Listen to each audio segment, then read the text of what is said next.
The billionaire didn't even look up from his desk when he said it. His voice was casual, almost bored. If you can make him pass, I'll promote you. On the surface, it sounded like an opportunity. But Jordan knew better.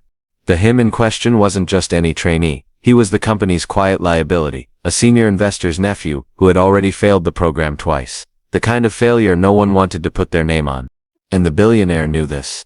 That's what made it a trap. Jordan stood in the room, hands clasped loosely in front of him, the weight of those words pressing down like a physical force. He was a black performance coach in a company where his presence in leadership was already considered an experiment by some. Every move he made, every success or failure, was being measured not just against his own record, but against the unspoken question of whether people like him belonged in these spaces at all. The billionaire Sepp's eyes finally met his. Make him pass, he repeated. Or? The silence that followed said everything. In that instant, Jordan understood the stakes weren't just about a promotion. They were about survival. In this company, in this industry, and in the unwritten narrative that followed every black professional at the table.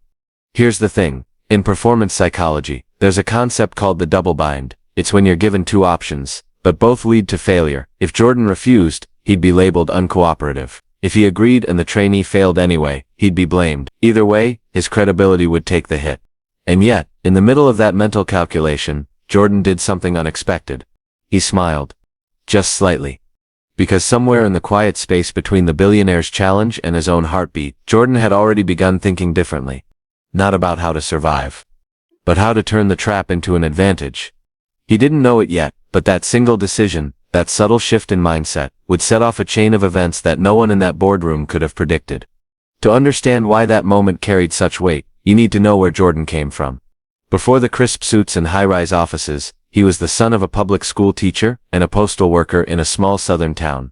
He'd grown up in an environment where excellence wasn't a choice, it was a survival tactic.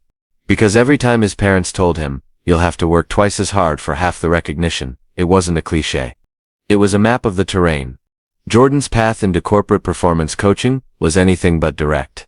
He started as a high school track coach, the kind who saw patterns in people's movement, posture, and breathing. He didn't just train athletes, he rebuilt their confidence from the inside out. His early work caught the attention of a regional sports psychologist, which eventually led him into corporate leadership development.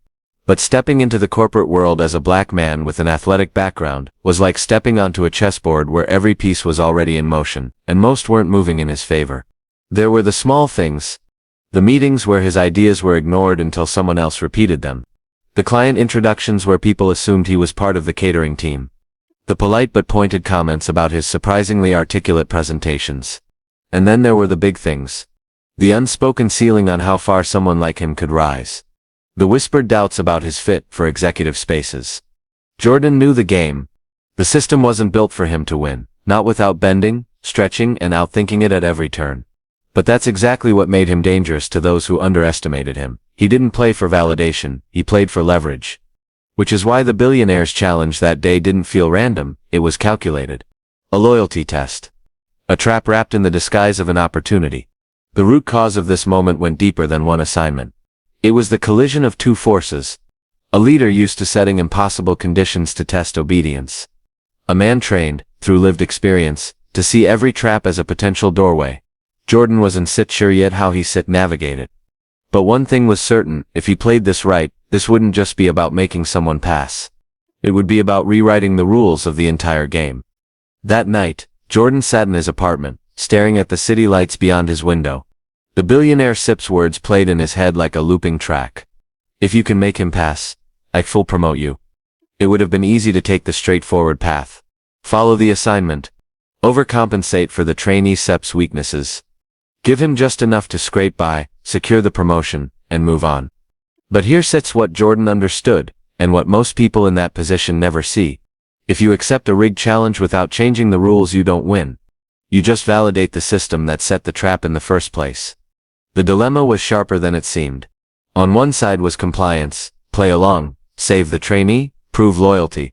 On the other was resistance, push back, refuse, risk being labeled difficult, or uncooperative. Neither option protected him. Both left him exposed. This is what psychologists call a values collision, A moment when your personal code and your survival instincts are in direct conflict. And in these moments, the decision you make doesn't just shape the outcome, it shapes who you become. Jordan leaned back in his chair, eyes narrowing. The more he thought about it, the more he realized there was a third option. A narrow, almost invisible path that didn't look like a choice at all. Not compliance. Not open defiance.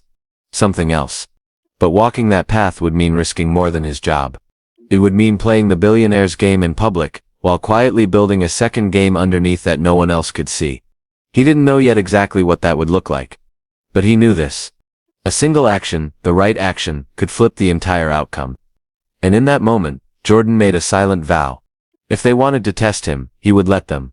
But when the test was over, the scoreboard wouldn't just show that the trainee had passed. It would show that Jordan had changed the rules of the entire match. Most people in Jordan's position would have started by drilling the trainee on technical skills, compliance checklists, policy memorization, mock presentations. Jordan didn't set.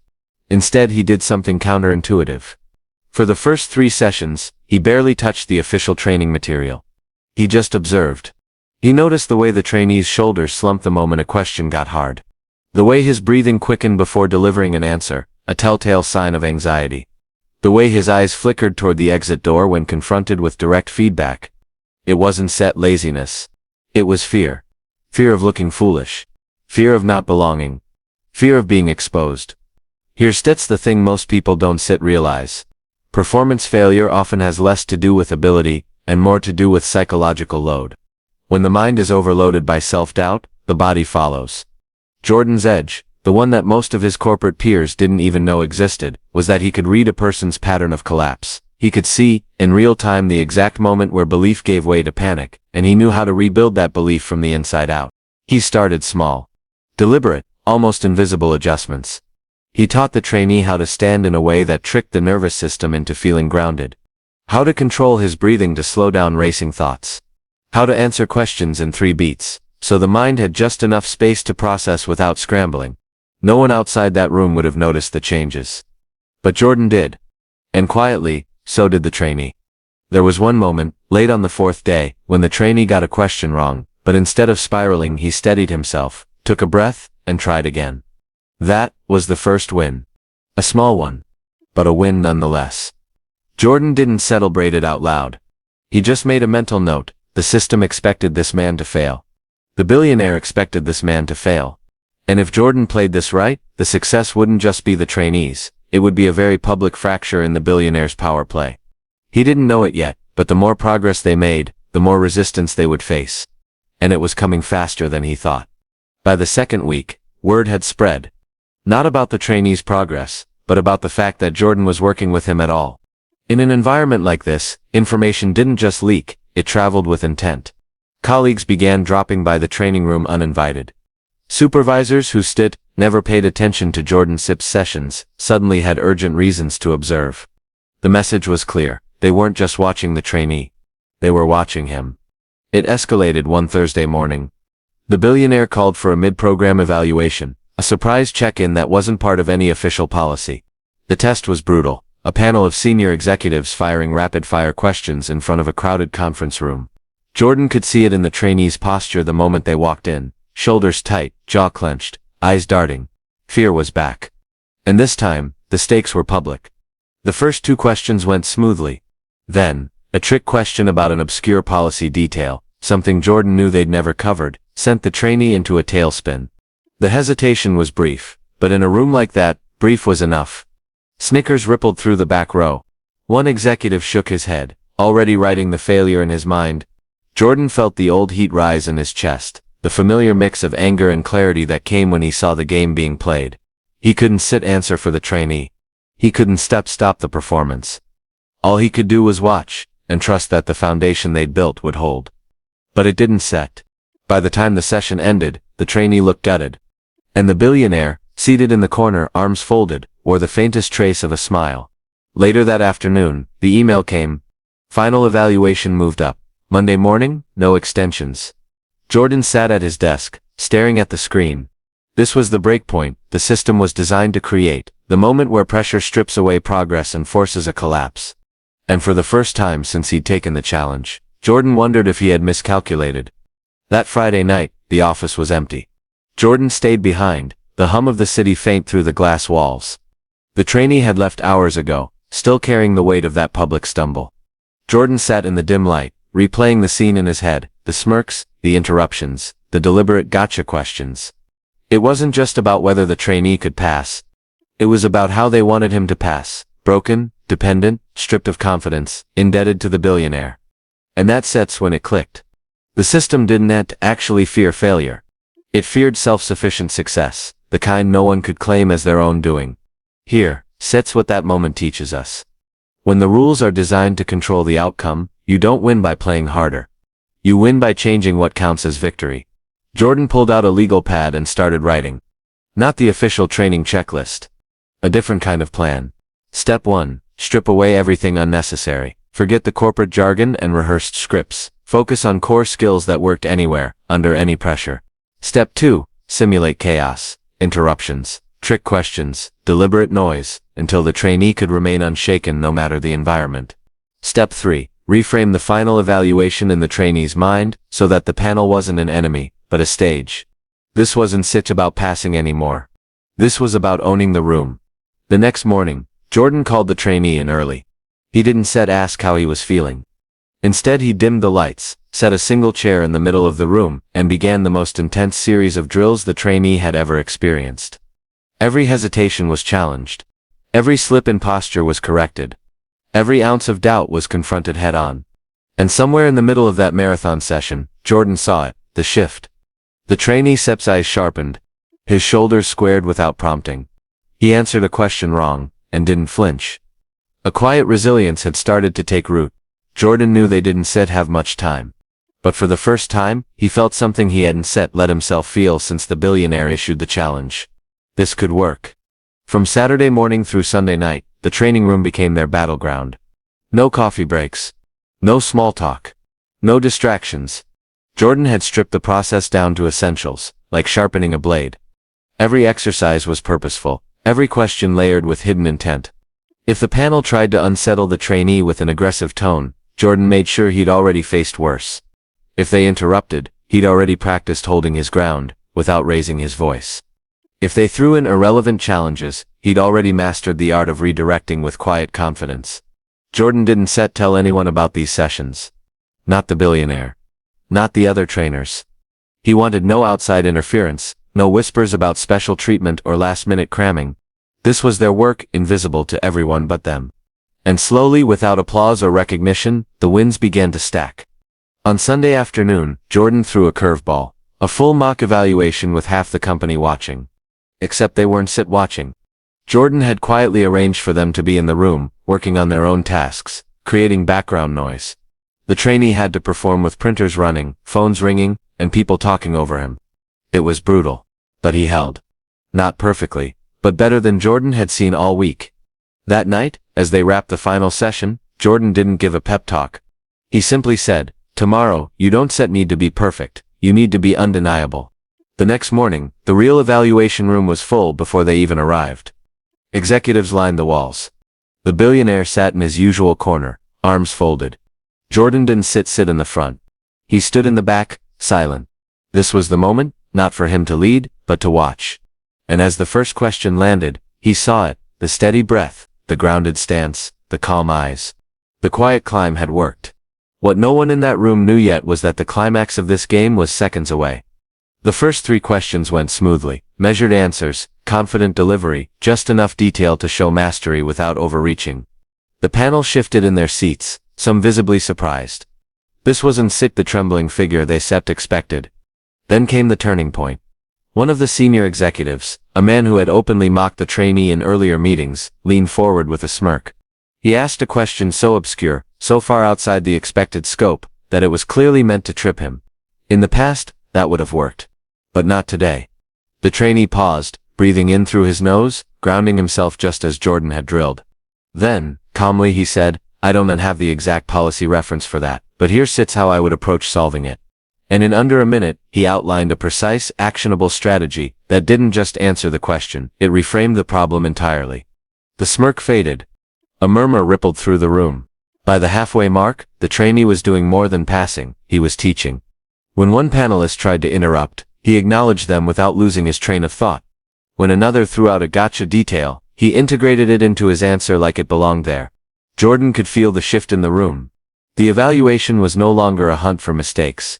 It had become a showcase, and the panelists knew it. Finally, the billionaire spoke. Just one question. It was broad, strategic, open-ended, the kind of question that revealed whether someone could think like a leader. The trainee didn't set rush. He took a beat, scanned the room, and delivered a response so clear, so grounded, that even the executives who had come to watch him fail were nodding before he finished. Silence followed. Then, slowly the head of the panel said, "That will be all." Jordan knew, even before the official scores came in, that the game was over. The trap had failed. And in failing, it had exposed something the billionaire hadn't planned for, the quiet power of someone who had been underestimated for far too long. The official results were posted within the hour. Pass, with distinction. No footnotes. No asterisks. No conditional approval buried in corporate language. The same executives who had smirked during the evaluation now offered polite congratulations. Some meant it. Most didn't. But it didn't matter. The record was public. And in a company where perception could outweigh fact, this one was undeniable. The billionaire summoned Jordan to his office that afternoon. The door closed behind him with a soft click. No small talk. No smile. Just a measured stare. "You pulled it off," the billionaire said finally. It wasn't sting praise. It was assessment. Jordan didn't respond. He knew the rules. The less you gave away, the less they could use. After a pause, the billionaire leaned back. As promised, the promotion. The words were clipped, almost reluctant, as if spoken against his own instinct. But a deal was a deal. And breaking it now, after such a public win, would cost more than the billionaire was willing to pay. What the billionaire didn't realize, or maybe refused to admit, was that something else had shifted. The trainee, once written off as a liability, now had allies in the room who'd seen his composure under fire. And Jordan's name was now tied to a transformation everyone had witnessed. Here's us what that moment teaches us. When you win on their terms, they can dismiss it as luck. When you change the terms and still win, they have to change how they speak about you. Of course, victory came with a cost. The promotion meant more visibility, and with it more scrutiny. The billionaire wouldn't forget the day his test backfired. And Jordan knew the next challenge was already being prepared. But for now, there was a quiet satisfaction. Not in the title. Not in the salary bump. But in knowing that the outcome hadn't just saved his own standing. It had cracked a system designed to make people like him fail. And the ripple effects? They were only beginning. Months later, Jordan would hear about the trainee again. Not from the billionaire. Not from corporate reports. But from a casual conversation in the break room. The trainee had been promoted, not just for competence, but for composure under pressure. He'd started mentoring others, quietly passing along the same grounding techniques Jordan had taught him. The change was sit loud. It wasn't sit flashy. But it was spreading. And that's the thing about real transformation. It doesn't always storm the gates. Sometimes, it moves quietly, reshaping the landscape from within. For Jordan the lesson was clear. He faced a trap meant to diminish him. He hadn't just escaped it, he'd turned it into a stage. And in doing so, he created a shift no one could reverse. Here is what that moment teaches us. You don't have to match their aggression to win. You don't have to dismantle the system in a single strike. But you do have to refuse the role they've written for you. Because the most powerful victories are the ones where the rules change because you were in the room. So if you're watching this right now, maybe you're facing your own version of Jordan's test. A challenge designed to make you fail quietly. A choice between compliance and resistance, where neither feels safe. Remember this. There is often a third path. A narrow one. One that turns the trap into an opportunity, and the opportunity into a transformation. If this story resonated with you, if it reminded you of your own resilience, or inspired you to see your challenges differently, share it. Like, comment, and subscribe. Not just for the algorithm, but because the more these stories are told, the harder it becomes for the old rules to survive. Your story might be the one that teaches someone else how to flip the outcome. And that's how legacies are built.